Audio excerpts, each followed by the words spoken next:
Daniel, hi, Emma from Sky Sports News. Can't believe we're just a day away from Norwich's return to the Premier League. I just want to start with a few questions on transfers. How happy are you with Norwich's window?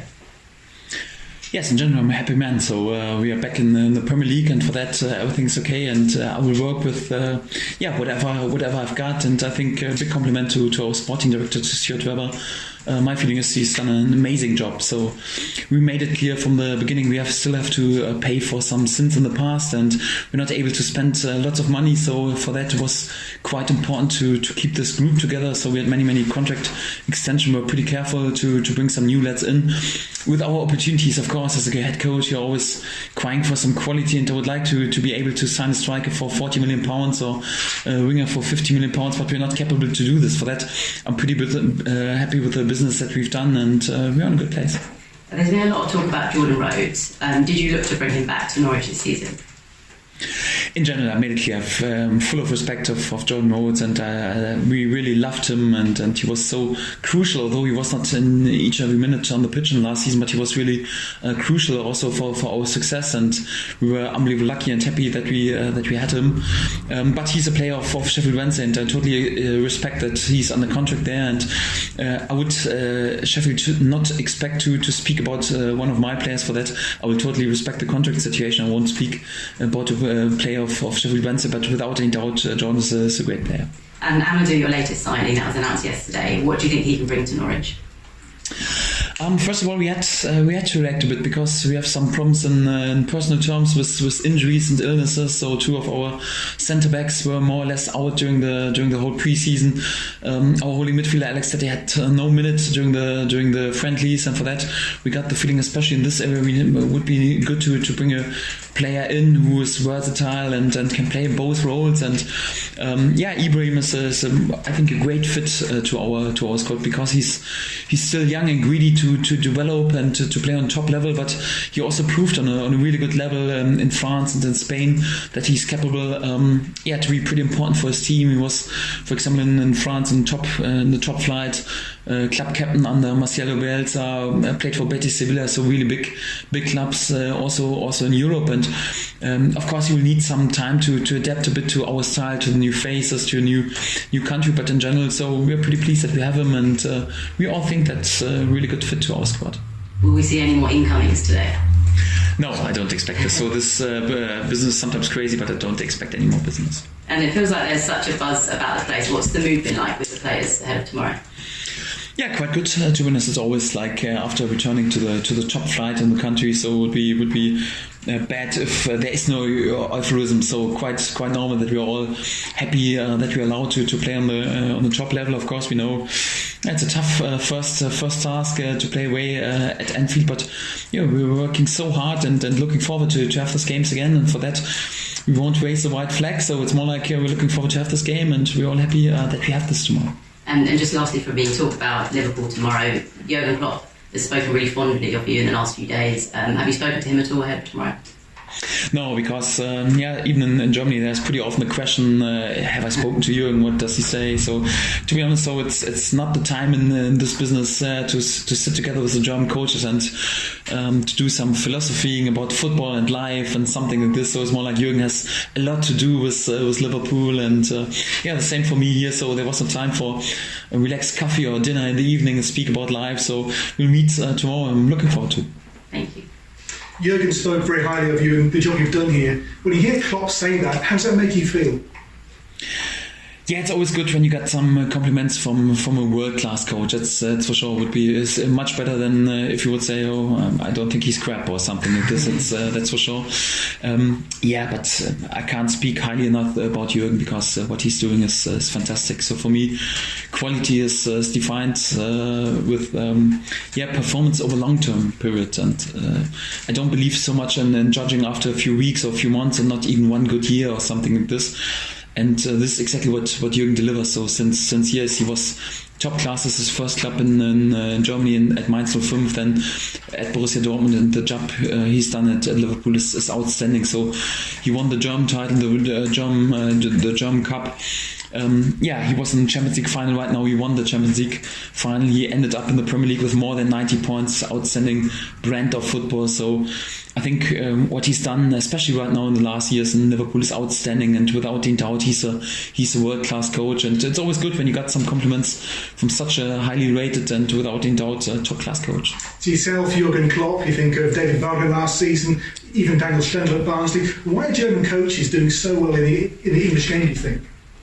I think you can't judge it in general. So it's more like you have to judge each and every coach individual. And I think also when you go a bit deeper, so the brand of football is sometimes pretty different also between German coaches. The same like with English coach. I wouldn't pay too much attention to passports. So for me, it's really like up to quality. I think what helps is that perhaps a German and English football culture is pretty close together. So it's both cultures are like to work pretty hard and to be unbelievably emotional with the game. And I think the football culture is quite similar. Yeah, it's good when top coaches are there and are working in a really good way. And of course, Jürgen is a role model and also a bit like a door opener, perhaps also for other German coaches, because he proved how much quality you can deliver on this level. But if I'm really honest, I wouldn't pay too much attention in the passports. You mentioned the players who've come in, but how important has it been to get your Ben Godfrey's, Max Aarons onto new long-term contracts here? Yes, quite important. So they're quite crucial for the future of the club, because we want to build here something, and for that it's quite important that you keep your best players. So we were under lots of financial pressure in the past, and we had to sell some of our best players. It was not easy under this kind of circumstances, on this financial pressure, to build something and to be successful. But we did, and right now we've got a situation where we can keep our best players. It will still last a bit till we are also able to spend some more money in order to bring some quality in. But the most important focus during this window was also to make sure that we are safe for the future and that we keep our proper group. And for that, we are all confident that we are in good shape. The players who've come in, you look at even previous seasons, the likes of Moritz Leitner and Tom Treble, and now players like Josip Durmic, even Ralf Fährmann, and from Schalke, players who've got a great CV but also maybe have a point to prove.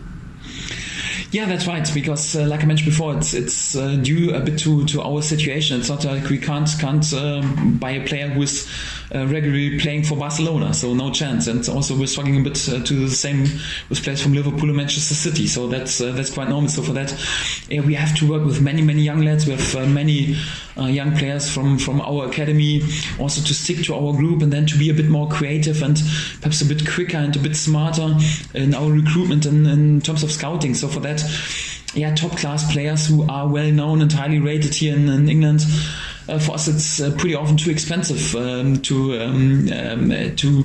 have a contract solution with them. For that, we have to scout in many different countries and have to be a bit more creative. And pretty often you also find a player with lots of quality who is perhaps right now not unbelievably overly happy in this old club. And it's always good then to be greedy, to prove something. And we're looking forward to have these players. The most important thing is that he fits in terms of our working style and also our brand of football. Then in terms of his personality, and also the third point, he has to tick the box that we can afford him. So, and I'm pleased with the group of players I have. Thank you, Daniel, be honest, when Liverpool came out, first out of the hat to begin your Premier League adventure, what was your reaction? A little smile, to be honest, because we know it's being back really on the big stage right now when you face Liverpool, and also in such a game it's toughest task you can get for a start. So if you could choose, you would choose such a game perhaps between two Champions League games when the focus is not there and they're playing perhaps with their B team. But right now we know it's a opener of the Premier League season. The focus is on this game. It's the first time that they are able to play back at Anfield after they won the Champions League title. I think there will be lots of euphorism, and they are focused. So I think with 1 point more last season, they could have changed the world in the league. For that, they will be unbelievably to win this game. So they are they will be pretty focused on this game. And for that, we are playing a team who won the Champions League title, who finished last season with more than 90 points in the Premier League. You can discuss about it, but 100% it's one of the best teams in the world. For me, at the moment, probably the best team in the world. And it's one of the toughest tasks you can get. But To be honest, I don't.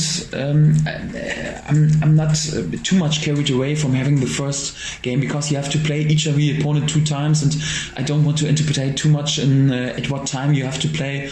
Yeah, we have to play them 2 times, and we have to be competitive. And like I said before, so we know we are the underdog and not the big favorite to be there with a great win or something like this. But we won't raise the white flag. So we're looking forward to have this game and try to be at our best and try to be competitive. And one thing I can promise is we will be greedy to be there with a good performance, but also with a good result. Last year was such a fantastic ride for all Norwich City fans. They got used to winning lots of matches. You fielded a very young team throughout a good chunk of the campaign. How well do you feel your players are prepared to step up to the demands of the Premier League? We will see each and every step you have to prove, and we know that we won the title with a historical season with more than 90 points, with scoring 1 goals. We finished the season with 15 games unbeaten, and won the title. It was, to be honest, well deserved that we won the title, and I think it's important that we take this confidence also out of the last season. But we know, okay, we are right now on a different level, and you have to prove it again. And the truth on the pitch. I don't like to praise ourselves too much before game or before season or whatever. So we have to prove that we are capable to be competitive. And my feeling is we are prepared in a good way. We know that in terms of the squad, the experience, also in terms of our financial possibilities, we are not naive. So we know that we are probably the favorite for position 20 in this league. But even last season we were able to break all the rules. Everyone was telling us you need to spend money in the championship, toughest league in the world. You need experience, you need to buy some experienced player with offensive attacking football, with beautiful football. You can't win anything in this league, and we broke all those rules, and we're looking forward to break several rules also during this season, and hopefully we can. You brought in 5 players this summer. Is that enough for you to face the demands of the Premier League? It has to be enough, though. It's our way. So we brought in 3 loan players, 1 free transfer, and 1 player, Sam Byron, for undisclosed fee. I can tell you a secret: it was not £40 million. It was less. It's our way. Listen, we made it clear. So in general, so the long-term project is to make out of this club a permanent number. Under the best 25 clubs in this country. That means we want to become a permanent member in the Premier League, and if not, then to make at least sure that we fight again and immediately promote again from the championship. And we don't want to risk the future of our club. We are still paying for some sins in the past, and it's still we have to refund ourselves, and for that we are not able to spend more money. So we have to work with our tools, so we won't risk the future with spending unbelievable amount of money. And then anyhow with the euphorism and with taking lots of risk and a bit luck, and anyhow parking the bus in front of the goal, anyhow perhaps it's able then to survive for 1 year in the Premier League, but then you go down, and then it's more like you face the reality and you risk the future of the club, and you go immediately down to League One or something like this. We want to make sure, and we had to make sure, that you invest in our facilities and the infrastructure.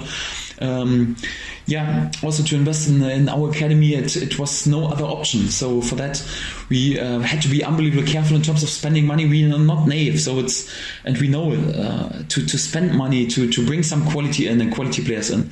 It's always a bigger guarantee than to be successful on this level. But we had to do it in our way, and we will stick to our principles and we will stick to our way. And hopefully it works. We will see. And just finally from me, last year you broke all the rules, I suppose. You exceeded many people's expectations. What's success for Norwich this year? I don't want to speak so much about position in the league. So for me, the most important thing is that we stick to our principles. So it's not like we right now start to park the bus in front of the goal and pray for anyhow a 3-time deflected strike that we win games. So we want to go with our style, with our playing style, with our working principles, and to stick to our beliefs. We know that it will be much more difficult.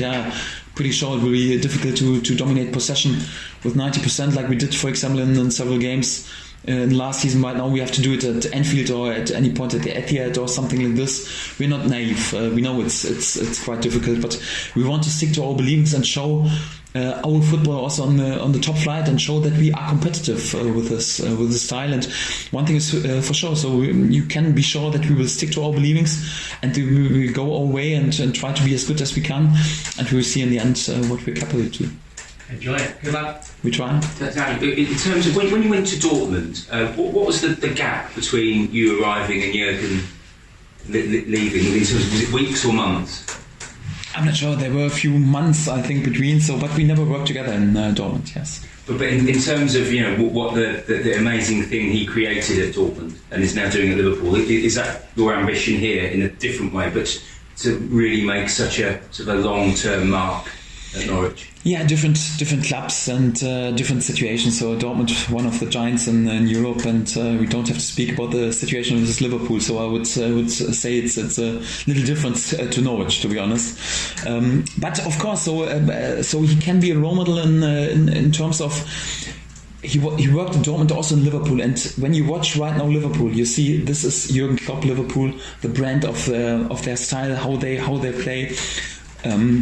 The brand of their working principles, the type how he works together with human beings, how he created the togetherness and the spirit, and for me that's a role model. So I think our style and our brand of football is also slightly different, but he's a role model in terms of bringing his philosophy to a club and to stick to the believings, and that's quite important. So I always like clubs and also coaches who are capable to bring a certain style and are able to bring a certain style to a club, and also when you watch the games you can see, this is Liverpool under Jurgen Klopp, and this is in this terms really also a good example for us, because our claim is also like on the long term that we're not relying on a sporting director, on a head coach, on a club captain, on a special striker. It's more like we want to create a brand of football, and this is our claim. And Jurgen in this terms is a brilliant example. If Jurgen Klopp's brand of football is heavy metal, as we call it, what's yours?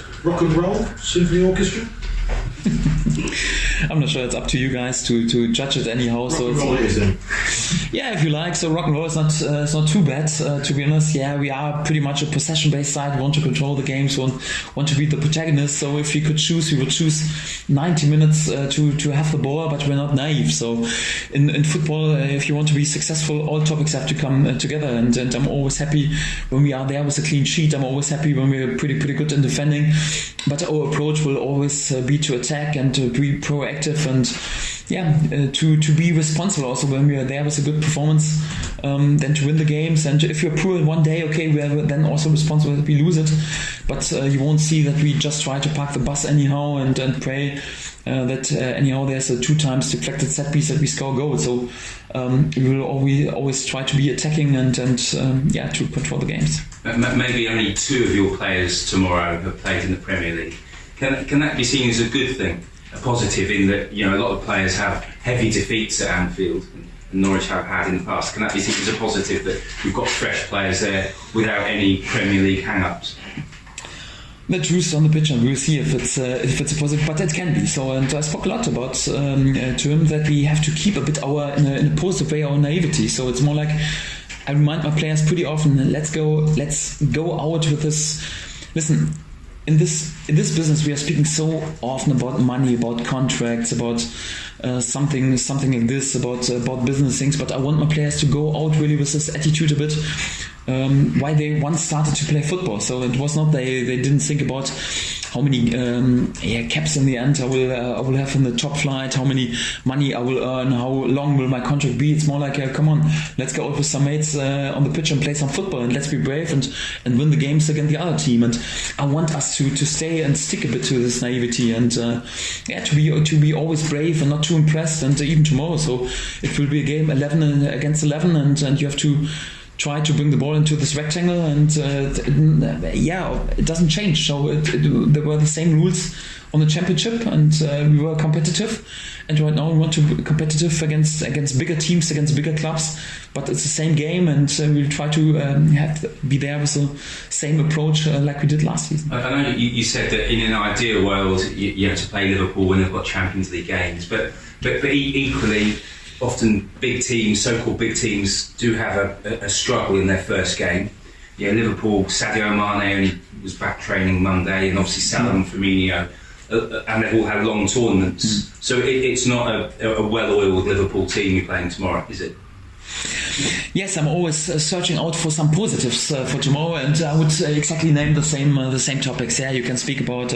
Sometimes it's a bit easier to play them when they're not in the rhythm, and a few players were coming back. So I watched the second half, for example, against Manchester City, and Manchester City, without any doubt, also one of the best teams in the whole world, and I like a lot the way they played. And for me, in the second half, just Liverpool was playing. So and they dominated this game. So I didn't have the feeling they're not prepared for the first game, to be honest. And they know exactly the last season was decided by 1 point, and they know you can't afford that you are there and underestimate any game, or you have 3 or 4 weeks to come into the season. They're experienced players, they're used to play with each other. It's not that they have 20 new signings, they have to get used to each other. They are in the rhythm. Also, you could speak about Salah arrived pretty late. I think he was also more than decent in the last game. So my feeling is they will be top prepared. But yeah, we're not searching for any gifts or something like this. So it's totally okay that we play Liverpool when they're totally switched on and totally focused, because we want to be competitive even against the best Liverpool side. I expect Liverpool to be at the best in the best shape tomorrow, and but I want to be there and to be there with good performance, and we're looking forward to have this game.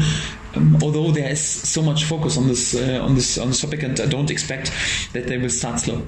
4 of your players played under Jurgen Klopp, haven't they? Have they offered any insight into how to get the better of him, or not? No, that's right. So to be honest, all the clubs and also the brand of Liverpool's football. So it's you can watch it each and every game. So it's not like they could tell me some secrets about this or about some set pieces or something like this. And if you're honest, these players were also pretty young when they played for Jürgen. It was not like they were their club captains. So it's more like otherwise they would be perhaps still playing at Liverpool or at Borussia Dortmund or something like this. But it's also always nice, I think, also for Jürgen right now to see some familiar faces also tomorrow, and also for my players, also nice to see Jürgen again. But one thing is for sure, just because he worked together with some of my lads, I don't think he will shake their hands and say, listen, you can have the points. So without any doubt, he will be unbelievably greedy to have all 3 points. And the same for us. So it's not like we are overly happy if Jürgen is successful tomorrow against us. My players want to be there with a good performance and want to win some points as well.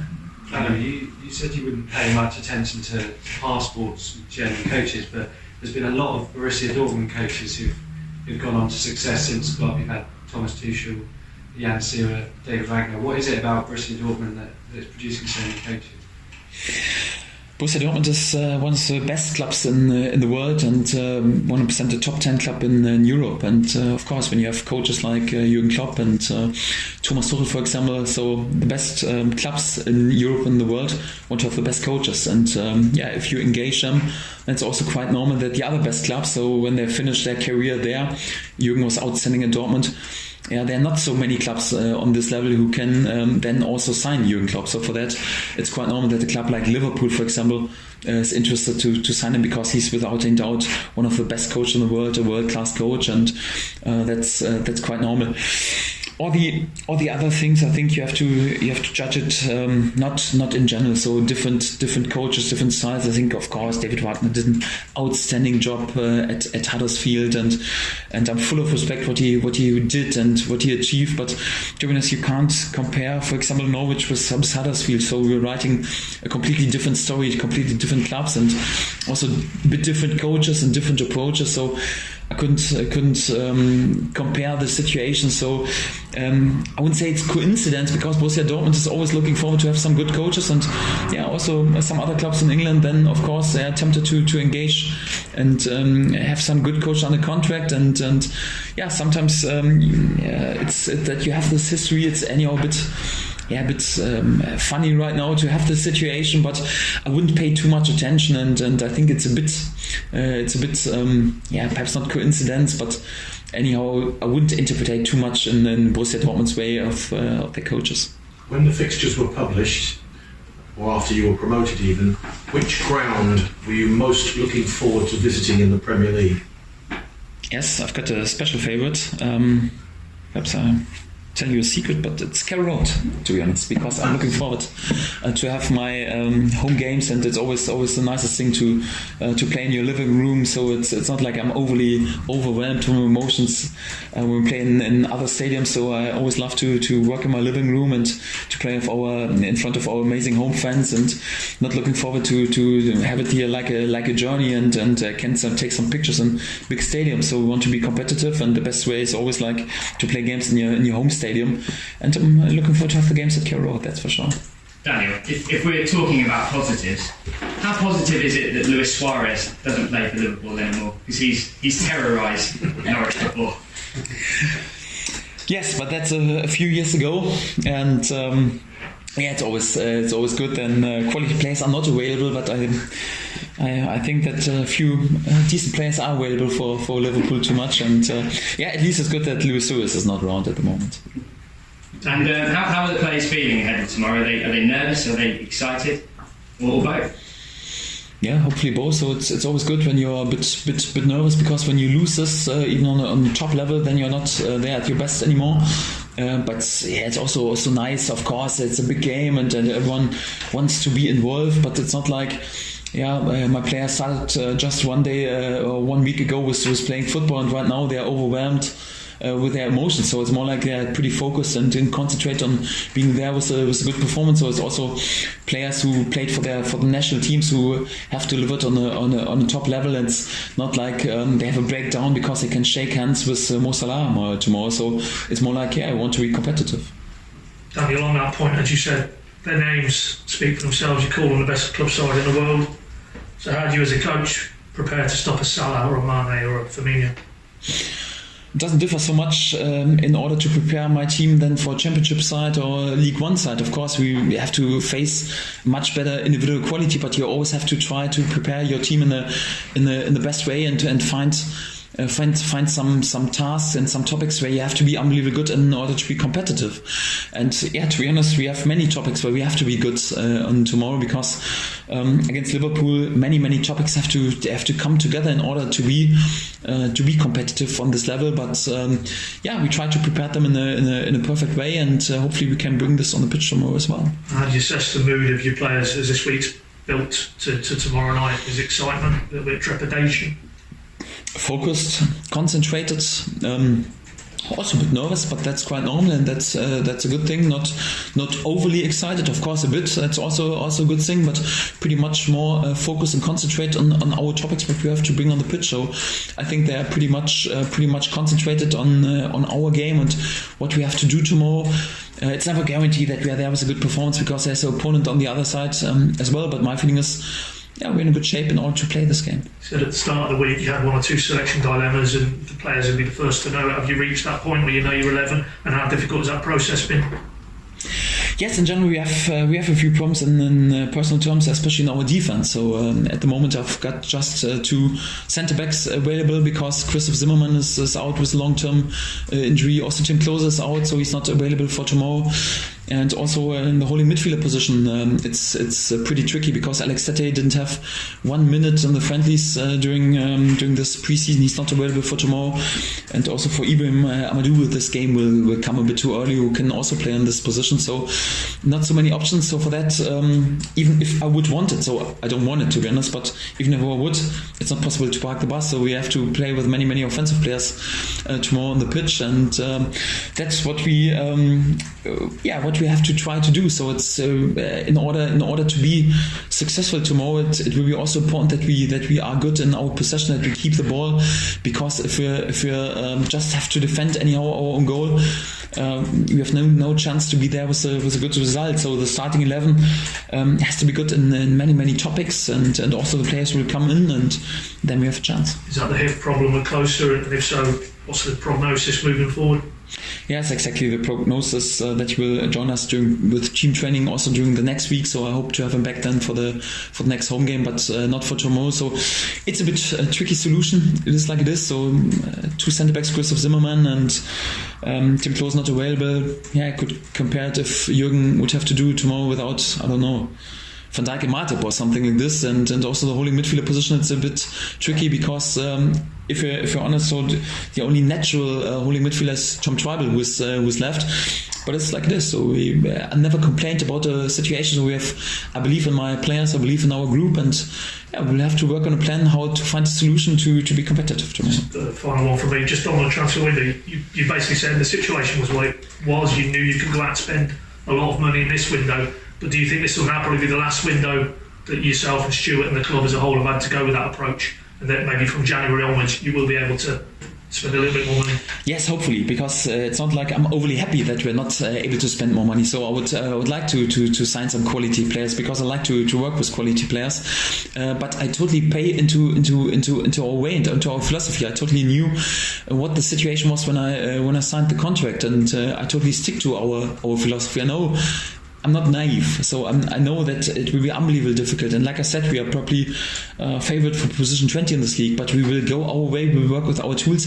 Yeah, and like I said before, so the mid and long-term project is for us to try to become a permanent member in the top flight. And of course, this means one day, hopefully, we are able to sign also some quality players, also with spending lots of money. But it's not like I'm overly happy just because I'm able to spend money. So it's more like I'm overly happy if we can bring some quality players in. And that's the task then for the future. Sadly, not for the nowadays, but we go with our way.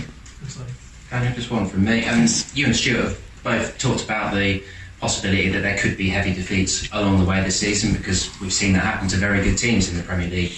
Teams like Watford, Newcastle, West Ham last season, Liverpool put 4 past them. So it's obviously a negative thing to think about, but in those situations, if you're in a game and you find yourself a few goals behind, do you need the players to be in a position where they can put a fresh game plan into place in that sort of scenario, where they can start to think about things like goal difference? I know that is quite a negative scenario to pitch, but it's something that's a possibility, you'd have thought.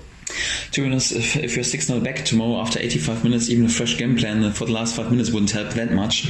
That's for sure. I tell you what, we will go into each of the game in order to win this game. So it's not like we want save ourselves from being or receiving a defeat or whatever. We want to go in each of the game in order to win the game. And if this is not possible, then at least we want to make sure that we don't lose it. And one thing is also for sure, if we win or if we lose the game, we want to be there with the best goal difference we can get. So one thing is for sure, we'll go with this mentality to fight for each and every goal and to fight for each and every minute. And this is also what I told the players. So if we go in this side, I will always protect you and be there for you and back you and won't complain about not enough options or not enough quality or whatever. So we will go exactly with this approach. And if you do this and stick together and also work further on with the same spirit, then you have a big chance in the end to celebrate another big party. And this is what we are trying to do.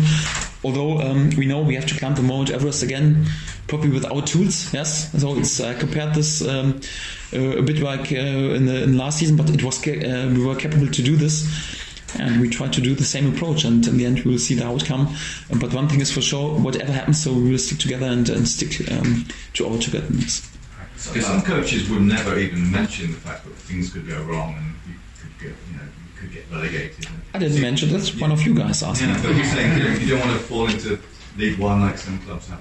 That's a very honest and very realistic view. I'm assuming the fans are bought into this. They know exactly what they're going to get. Yes, but it will be always the same. If you lose 3 games in a row, then there will be some criticism. So I'm not naive. So that's quite normal. But one thing is for sure, we are all realistic. We can judge it, and that's quite normal. And also in football, I'm not a football coach to reach just some realistic targets. Otherwise, I would still work in business. I've got a business degree as well, and I would still work in business. So when you work in this business and as a head coach, you also have to create something special and something extraordinary, and also to reach sometimes extraordinary things. And this is exactly what we're trying to do.